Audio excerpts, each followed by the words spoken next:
Around 3 hours ago, but prior to this recording, Hellena Taylor, the voice actor of Bayonetta, has released some very interesting information. And despite her being under NDA contract, with the way how she's being treated, it's understandable why she wouldn't even care. So, the main reason why she didn't reprise her role as Bayonetta is because, despite how much money that series, keep in mind, has existed since 2009, despite how much millions of dollars they have made, Platinum Games and Nintendo, they were willing to offer her $4,000. But I know what you're probably going to say. But Blake, that's a whole lot more than many of the other voice actors are getting paid. And you are right. Take the Jujutsu Kaisen Zero situation, for example. Despite that movie making hundreds of millions of dollars, the voice actors only got paid $100 something, and that's completely unfair.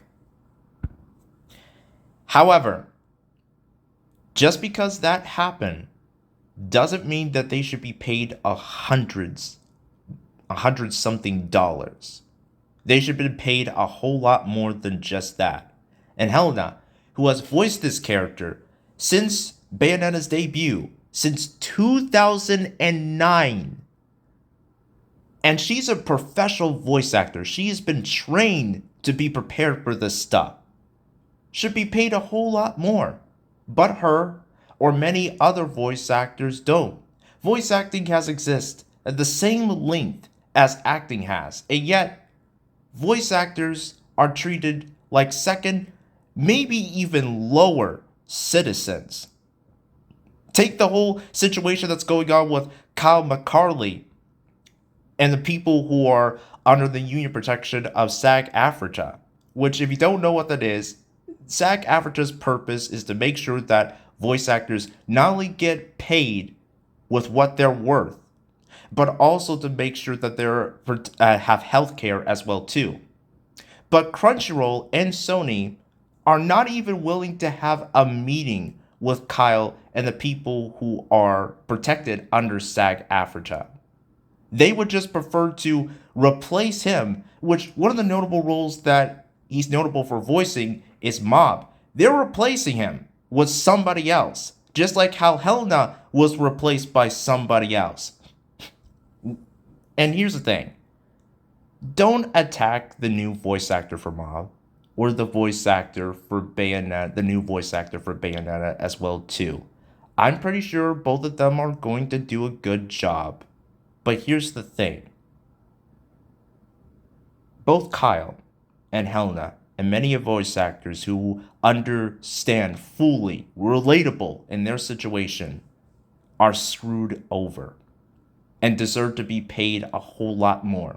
If companies are making millions of dollars off of a franchise that you're a part of, and you've been voicing this character for quite a long while since the beginning, you deserve to be compensated as well too, handsomely, and not just $100 or $1,000. Heck, Tara Strong, who has been in the game for a lot longer than maybe the both of them, has the same type of feeling as well too. During the whole Mario trailer as well too, said that it should have been Charles, and she even continued with the red like, "Hey, I'm gonna pour my whole heart and soul into being a voice actor to give it my all."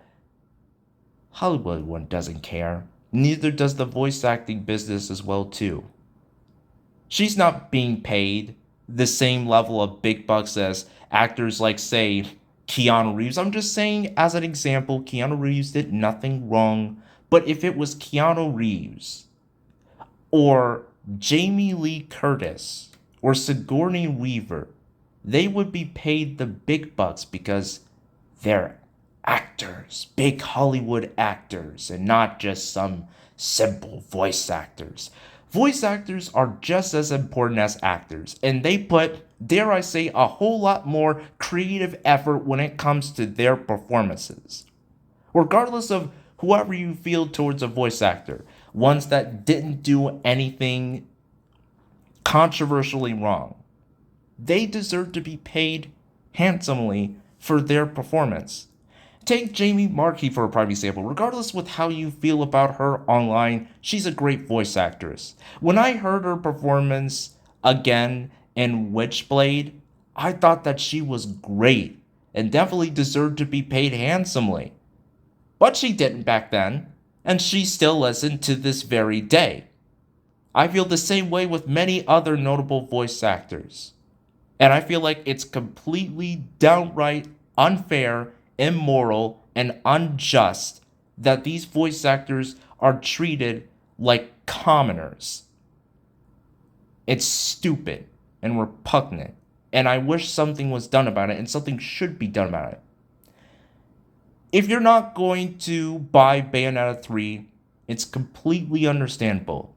And if you still want to buy it because, hey, I want to see what this game is all about, even though there's a controversy going on, you're perfectly within your right, and it's your money, and you can choose whatever you want to do with it. I just hope that you understand and at least feel sympathy with what these voice actors are going through. But I really do hope that a lot of people don't buy Bayonetta 3. I wasn't even gonna purchase this game long before this video that she posted even existed. But this just gives me even more reasons why I shouldn't purchase that or any of the past Bayonetta games as well too. It breaks my heart that we're in the year 2022 and voice actors are still treated the same way like how they were back in the day. No matter how many people follow them on their social media account or give them as much love as they definitely deserve, it still doesn't make up for the fact that they don't get paid as much, nor do they have health care or be treated on the same level of respect as celebrities who are in Hollywood do. It's downright unfair. If you want to learn about this situation, I'll provide Helena's video down in the description box below, as well as Kyle's video and Tara's tweet as well too, if you do not believe me. Let me know what you all think about this in the comments. And before you say anything, saying like how she tried reaching out to Kamiya, she did. She got someone to send a message, a letter to him. And he got it and sent the mail back and tried to send like a bunch of bullshit.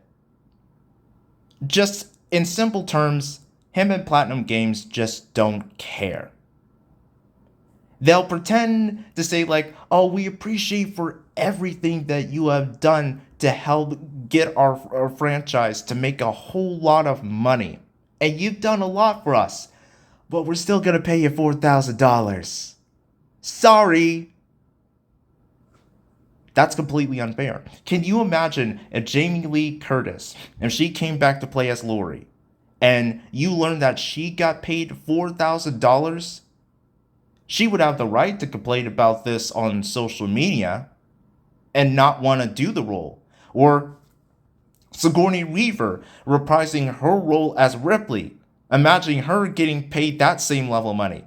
A lot of people would be completely and understandably outraged, but most importantly, she is within her right to get angry as well too. Nobody should be paid less. If you are great at what you do, you should be paid handsomely, especially for something you've done for such a long time. Being paid less pretty much tells you how you will be treated in the future, and even today especially, that you're nothing to them. That you'll get paid, but not as much as you're worth. As much as how much you put into the effort of this work. Especially for those who have been in this game for a long time, like Hellena and like Taylor. It's downright deplorable.